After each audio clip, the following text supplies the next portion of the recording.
इस वक्त जब मैं ये वीडियो रिकॉर्ड कर रही हूँ तो I am almost 7 months pregnant with my second child, और मेरा बेटा जो कि अभी recently turn 19 months is still breast feeding. So I know that breast feeding when you are pregnant is very different. बंदा बहुत थक जाता है स्पेशली फर्स्ट ट्राइमेस्टर में. तो इस वीडियो में हम यही बात करेंगे कि जब प्रेगनेंसी के दौरान आप ब्रेस्ट फीड करा रहे होते हैं, how do you know it's safe, क्या फायदे होते हैं इसके और साइड इफेक्ट्स या रिस्क जिनका आपको पता होना चाहिए, और किस तरह आप सक्सेसफुली एक हेल्दी प्रेगनेंसी और ब्रेस्ट फीडिंग दोनों को साथ लेके चल सकते हैं. सबसे पहली बात तो ये कि as a women our bodies are amazing. मतलब हमारे जिस्म में अल्लाह ताला ने इतनी कैपेसिटी रखी है कि वो प्रेगनेंसी और ब्रेस्ट फीडिंग दोनों को एट अ टाइम हैंडल कर सकता है. सो अगर आपकी एक लो रिस्क प्रेगनेंसी है, यानी सब कुछ नॉर्मल और हेल्दी है, तो आप सेफली बड़े बच्चे को ब्रेस्ट फीड करा सकते हैं. और अगर आप अपनी डाइट का और अपना अच्छे तरीके से ख्याल रख रहे हैं तो आपकी बॉडी ना सिर्फ जो बड़ा बच्चा है उसको ब्रेस्ट मिल्क प्रोवाइड करती रहेगी, बल्कि वो बच्चा जो भी इस दुनिया में आना है उसकी भी सारी न्यूट्रिशनल नीड्स पूरी होती रहेंगी. और ऐसा भी नहीं होता कि अगर आप बड़े बच्चे को दूध पिला रहे हैं तो जो अगला बच्चा है उसके लिए दूध कम हो जाएगा, या जब वो पैदा होगा तो कोलेस्ट्रॉल नहीं बनेगा. Doesn't matter.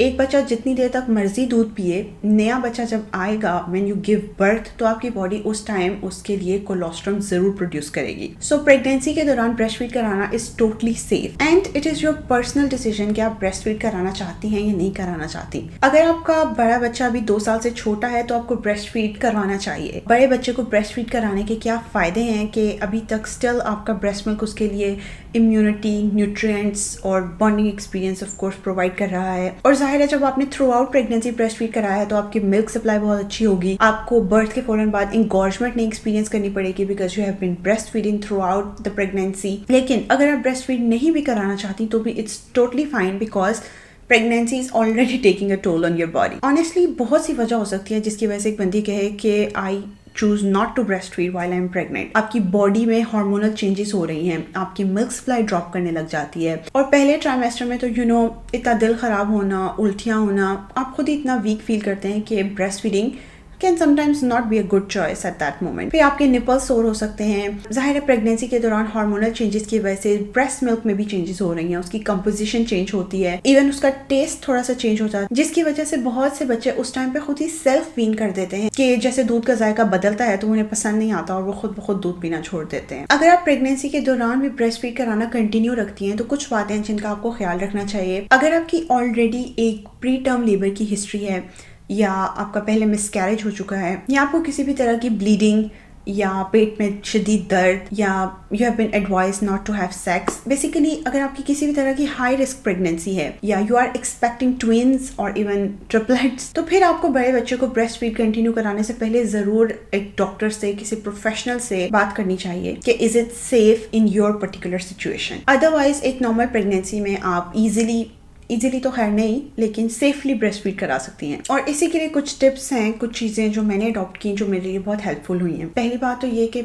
मैं अब हमेशा साइड लाइन में ब्रेस्ट फीड कराती हूँ. जब बच्चे ने दूध पीना है मैं भी साथ लेट जाती हूँ. At least I get the little bit of rest I deserve. और मुझे फील होता है कि बजाय इसके कि मैं उसको गोद में उठाए रखूँ जितनी देर तक वो दूध पी रहा है, अगर मैं भी उसके साथ लेट जाऊँ तो आई फील मच बेटर. और दूसरी बात ये कि फर्स्ट ट्राइमेस्टर में जब may be you are experiencing a lot of nausea और वॉमिटिंग, तो इसमें अपनी डाइट का ख्याल रखना बहुत मैटर करता है. बिकॉज अगर आप पानी शानी ठीक पिएं और अपनी खुराक का ख्याल रखें तो you feel relatively a little bit less tired. वरना ज़ाहिर है फटीग तो होती ही है, और प्रेगनेंसी भी मुश्किल है और ब्रेस्ट फीडिंग भी मुश्किल है. तो जब दोनों मुश्किल काम आप इकट्ठे कर रहे हैं तो obviously it's not gonna be that easy. और हो सकता है फर्स्ट ट्राइमेस्टर में स्पेशली आपको निपल्स बहुत सोर फील हों. Don't worry about that. Second trimester में ये काफ़ी बेहतर हो जाता है, सेंसिटिविटी बहुत हद तक इम्प्रूव हो जाती है. तो आप प्योर लेनोलिन या कोई भी निपल क्रीम यूज़ कर सकती हैं. इवन ब्रेस्ट मिल्क ही हैंड एक्सप्रेस करके फीड से पहले या बाद में लगा सकती हैं. और समटाइम्स ये इमोशनली मैनेज करना भी बहुत मुश्किल हो जाता है. मैं चूँकि ऑलमोस्ट 3rd ट्राइमेस्टर में हूँ और अभी तक ब्रेस्ट फीड करा रही हूँ, तो बाज़ों का मुझे ये ख्याल आता है कि मैं कब दूध पिलाना छोड़ूंगी और दूसरा बच्चा जब आ जाएगा तो मैं इसको किस तरह मैनेज करूंगी. तो there can be some feeling of guilt, which brings me to our third point कि ये टोटली आपका डिसीजन है कि आपने दोनों बच्चों को दूध पिलाना है, जिसे हम टेंडम फीडिंग कहते हैं, या फिर इस बच्चे का दूध छुड़वा देना है, विच इज़ वीनिंग. अगर बच्चा खुद नहीं भी करता, जैसे my toddler who has still not weaned off, तो इसके लिए बेहतरीन तरीका ये है कि आप बच्चे को आहिस्ता आहिस्ता करके दूध छुड़वाएं. ऐसे ना करें कि एकदम ही बिल्कुल दूध पिलाना छोड़ दिया, बल्कि बच्चे को आहिस्ता आहिस्ता 3 से 5 दिन यानी 1 हफ्ते में एक फीडिंग सेशन ड्रॉप करें। ट्राई जेंटल वीनिंग के जो बच्चे के लिए भी ईजी हो और आपके लिए भी ईजी हो, ना आपको एंगॉर्जमेंट फेस करनी पड़े और ना बच्चे को दूध के लिए रोना पड़े। Yes, it can take longer, इसमें 2-3 महीने लग सकते हैं, बट अब अपनी सिचुएशन को देखते हुए, जैसे अब मेरा बेटा दिन में तकरीबन 2 से 3 मरतबा फीड करता है और वो भी बेयरली 5-7 मिनट के लिए, एक दफ़ा सोने से पहले और एक दफ़ा जब वो दिन में नैप लेता है। सो उसके अलावा उसकी सॉलिड इंटेक इतनी है कि I know his nutritional needs are fully met. चूंकि प्रेगनेंसी के 4th या 5th मंथ में अगर आप बड़े बच्चे को भी ब्रेस्ट फीड करा रहे हैं तो आपकी मिल्क सप्लाई नेचुरली ड्रॉप करती है। उस टाइम पे if you still want to continue breast feeding, make sure कि बच्चे को खाना भी वो ठीक से खा रहा हो। Don't solely rely on breast feeding, because उस टाइम पे मे बी आपकी बॉडी इतना मिल्क ना प्रोड्यूस कर पाए, स्पेशली सेकेंड ट्राइमेस्टर में, because your body is busy preparing colostrum for the next baby. और उस टाइम ऐसा भी नहीं होता कि आप एक्स्ट्रा पंपिंग करें या एक्स्ट्रा फीडिंग करें या बहुत फ्रीक्वेंटली फीड करें तो मिल्क सप्लाई इंक्रीज हो जाएगी। येस, थोड़ी बहुत इंक्रीज होती है,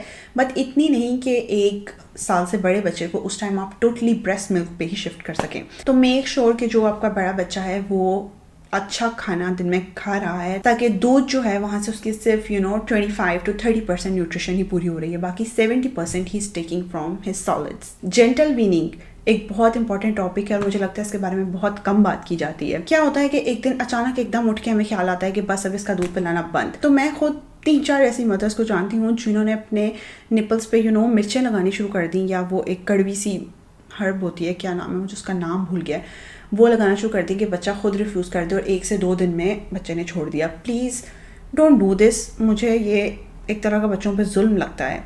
आहिस्ता आहिस्ता करके 2-4 हफ्ते दें, और इस सिलसिले में 3-4 प्रूवन टेक्निक्स हैं जिनसे बच्चा खुद ब खुद बहुत आराम से बगैर रोए कंफर्टेबली दूध पीना छोड़ देता है। उसके लिए ये वीडियो ज़रूर देखें।